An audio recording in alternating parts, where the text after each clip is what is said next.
Alright. Hear me out. This is So Says Mr. Thunder. I'm Mr. Thunder. And today is Monday, December the 4th. That's right, I did say December. It is the first Monday in December. The last month of the year. Man, we made it. We here. If this is your first time coming to the podcast, I appreciate and thank you for being here, for spending just a little bit of time with me. For those of you returning, man, listen, I can't say it more. I really appreciate y'all, because if it weren't for you, this thing wouldn't be, doing what it's doing. But with that being said, speaking of listeners, one of my good friends, Kenny, spoke to him this weekend, and he brought it up how he had been keeping up with it, and how he, likes it, and what he thinks about it. So that was some good feedback. So Kenny, I appreciate you, man. Trust me, I listen to everything that you say, and one day, man, we'll get you on here. But anyways, today I just want to talk about something that was put on me. I woke up this morning. Every morning after I get myself together, I go through like my Facebook memories. Now, I'm not like a real big social media person where I gotta put a lot of shit out there, but I do stay engaged, with the universe, I guess. And today, memory popped up of 12 years ago on this day, I landed in Houston. And for the for the life of me, I don't understand why it just resonated so much with me. I think it was more of a bell went off when I saw that, because I talk about how I've been here for a while, and the things that brought me to this point. I've even told the story, and one day I'll tell it on this podcast. But I say that to say, this was the first time that I actually paid attention to how long I had done something. And, I talk about consistency and things like that, and being able to do something for a long period of time. And 12 years, that's a long time to be part of a change and be consistent with it. And what I mean by that is when I left Milwaukee, I wasn't coming back. I didn't care. Hell or high water, I wasn't coming back. It was time for me to leave. Not talking bad on Milwaukee or anything like that. It was time. It was time for me to leave. I needed a change, and it happened. So that leads me to the point that I've made in, the format of, now that I'm living in it, I have to find the joy in it. And, I just started realizing this last year has been teaching me how to, be in it and enjoy it. But the only way I can do that is to basically tune in. I I like to use metaphors and things like that. And, I tune in. And what I mean by that is I spoke earlier in one of the podcasts about getting on the frequency, getting on the right channel, but tuning in is different, because now I'm not trying to find something to watch. Now I'm watching, observing, and I'm learning all at the same time. And every time I do that, I tune into basically a different channel of my life. And it's crazy, because it's almost like now, my life or your life can be compared to a streaming TV service, right? I remember we used to have an antenna, used to have a good signal, used to, make sure you had all the channels. Then you had cable, and then cable turned in to satellite turned into the internet, and internet eventually turned into streaming TV. And that's where we are right now. And the funny thing about streaming TV is you can decide what you want to watch. It's almost like an escape from reality. Like, you don't have to, wait for this. How old I am. I remember TV guides. I remember having to read a TV guide to see what was on TV. So I'm dating myself. I don't feel like I'm that old, but now that I say that shit out loud, I definitely feel old. But anyways, now you can do YouTube TV, you can do, what is it, Google TV, Samsung, Sony, all the manufacturers had their own channels, Tubi, Xfinity Stream, AT&T, DVD, all that stuff, right?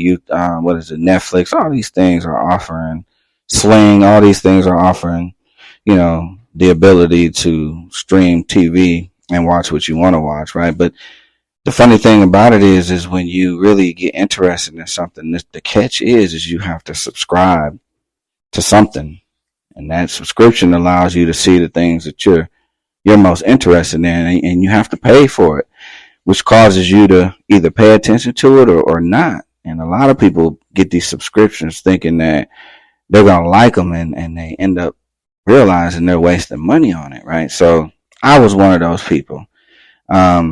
So in my life, there was a lot of things that I did. I thought I wanted to do. I thought I was interested in, and I would tune into, and I would find myself getting lost. Like, no, I don't even like this. I don't even want to do this, and things like that. Similar to TV shows, you scroll through things and you start watching them, and you like the series or you don't like the series. You either binge watch it, you know what I'm saying, or you wait and anticipate for the current season, and then there's something to talk about. But anyways, I say that to say, in that I started to realize that it wasn't about me anymore and what I like to see. It was about what made me comfortable in my environments, right? So being here for 12 years, the station that I created to tune into, a lot of it was, a bunch of static. It was a bunch of, shows that didn't go nowhere, some reality shows, some relationship shows, some financial shows, some job shows, some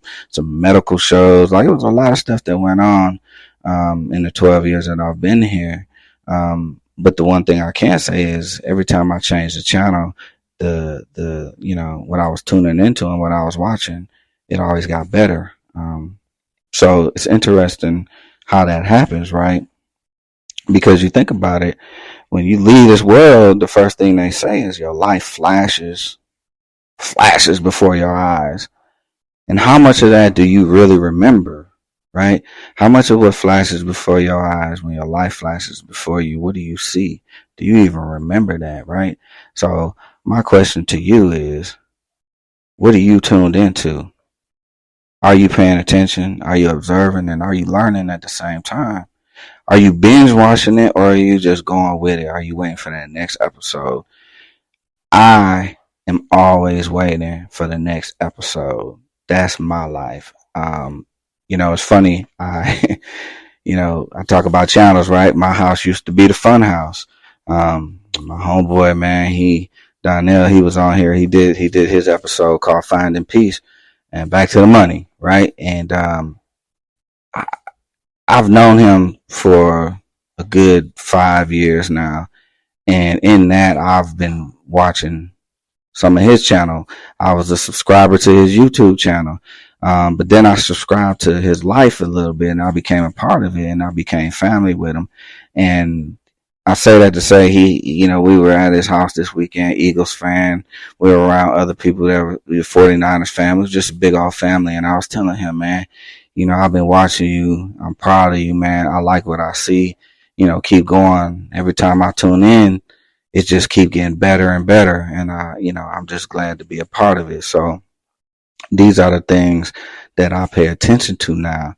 These are the things I tune into. Some of the things that don't have anything to do with me. It has no bearing on what my life is going to do, but it allows me to be present in the situation, because now I'm watching this channel, I'm tuned in, I'm observing, and I'm learning something at the same time. And because I can escape what's about me or my reality and sit back and watch these shows, I don't mind tuning in and watching what's going on while I'm tuning out of my own world. And it's funny how that works, right?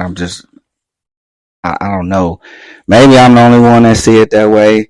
Maybe you do. Have you tuned in? Did you find your channel? What do you subscribe to? Is it worth it? Do you pay for it? Is it free? Is it time to make a decision on the service provider? What is it that you want to do? That's my question for you. If you got something to say about it, I would love to hear from you. Again, I talk about give me any feedback you got. I would love to hear from you. I've been hearing nothing but good reports about everything, from coworkers having opportunities for better in their careers to, family doing different things in life. And even my wife, she's got back engaged with socialites. I'll call it socialites. There's a group of women that are doing things in Houston, and I'm glad that she was able to get out there and tune in to that channel and basically watch, observe, and learn and provide at the same time, because somebody was tuning in to her channel, and I'm proud of her for that. So I'm a man of my word when I say I like to be consistent and also transparent. And this is a transparent moment for me to where I'm learning how to just step back and allow things to reveal themselves to me so that I can tune in and I can watch, observe, and learn all at the same time. This is So Says Mr. Thunder. I'm Mr. Thunder. I'm a Native American of this country, and there ain't a damn thing you can do about it. I sure do appreciate you for spending a little bit of time with me, and just, kicking it with me and just letting what I said process. It might not hit you today, it might not hit you tomorrow, but I guarantee you it's going to hit you somewhere, even if it got you thinking about maybe I need to hear something else. So this is the 44th episode. So, you can go back and listen as far as you want. Keep coming back to them. Whatever works for you. And again, I would love to hear from you. Don't be afraid to reach out to me on the Instagram page, So Says Mr. Thunder. I can be found on all the podcast platforms. This one specifically is Spreaker. Also on YouTube. You can do a search, Google So Says Mr. Thunder, and it'll take you to whatever your listening platform is. It's definitely available. But again, I do appreciate those who continue to listen and have been on this journey with me, because, hey, like I said, we all got to go through something. Why not think about it while we doing it? I holla.